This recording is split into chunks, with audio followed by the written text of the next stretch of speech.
कालिका डायन। गांव के नागद्वीप अपनी हरियाली और शांत माहौल और पुराने मंदिरों के लिए प्रसिद्ध था। लेकिन इस गांव की सबसे डरावनी सच्चाई था कि कालिका डायन गांव वालों का कहना था कि हर अमावस्या की रात जब घना अंधेरा छा जाता था तब एक डायन इस गांव में आते थे।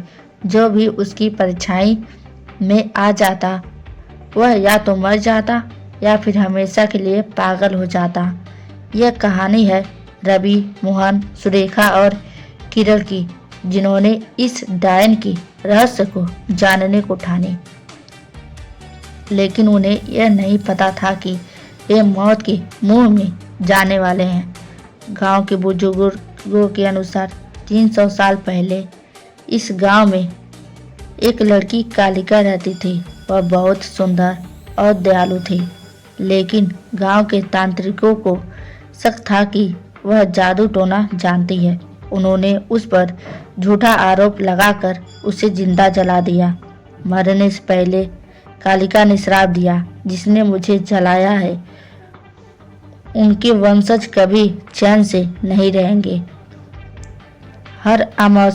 मैं हर अमावस्या लौटूंगी और उनकी आत्माएं मेरे साथ चलेगी। तब से हर अमावस्या गांव में कोई न कोई गायब हो जाता या मारा जाता। रवि और मोहन दो दोस्त थे जो हमेशा रहस्य सुलझाने में लगे रहते थे। जब उन्हें डायन की कहानी पता चली तो उन्होंने इसे अफवाह समझा। अगर सच में कुछ है तो हमें इसे देखना चाहिए, रवि ने कहा। उनकी दोस्त सुरेखा और किरण भी उनके साथ इस रहस्य को जानने को तैयार थी। अमावस्या की रात वे चारों गांव के पुराने पीपल के पेड़ के पास पहुंचे। वहां तेज हवाएं चलने लगी और अचानक एक परछाई हवा में तैरती हुई दिखी। ये क्या था? किरण ने घबराकर पूछा। तभी एक तेज हंसी गूंजी और हवा में कालिका नाम गूंजने लगी। रवि ने टॉर्च जलाई, लेकिन डायन गायब हो चुकी थी। गांव के बाहरी हिस्से में एक पुरानी हवेली थी जहां कालिका को जलाया गया था।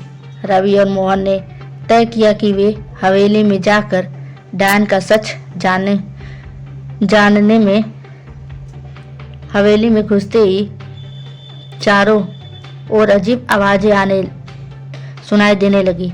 तुम्हें भी जलना होगा जैसे मैंने जला था। सामने एक परछाई खड़ी थी, बिल्कुल लंबे नाखून, लाल आंखें और बिखरे बाल।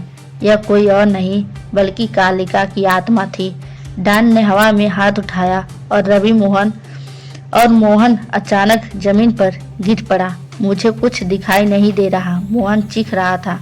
रवि ने हिम्मत जुटाकर गंगा जल की बोतल निकाली और डायन की ओर फेंक दिया। एक भयानक चीख गूंजी और डायन थोड़ी देर के लिए गायब हो गई। लेकिन खेल अभी खत्म नहीं हुआ था। गांव के बुजुर्ग पंडित जी ने बताया था कि डायन का श्राप तब ही खत्म होगा जब उसकी आत्मा को मुक्ति मिलेगा। इसके लिए उन्हें उसकी अस्थियां खोजकर गांव में प्रभावित करनी होगी। पंडित जी ने कहा कि रवि, सुरेखा और किरण ने